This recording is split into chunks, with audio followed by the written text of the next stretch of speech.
जी हाँ। अस्सलाम वालेकुम हुज़ूर। मेरा नाम मेहराम सईद बटर है।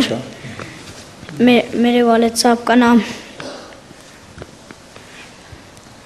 मोहम्मद तनवीर आरिफ। क्या? मोहम्मद तनवीर आरिफ। ठीक। वो क्लास्को के प्रेसिडेंट हैं। मेरे पास दो सवाल हैं। मेरा पहला सवाल है, खुदा ताला ने सबसे पहले किस जानवर को पैदा किया? जानवरों में सबसे पहले एक छोटी सी चीज़ थी, उसको अमीबा कहते थे। उससे पहले जरासीम होते थे, तो जिसको हम जानवर कह सकते हैं वो अमीबा था। उसमें सेक्स कोई नहीं थी, नर मादा नहीं थे।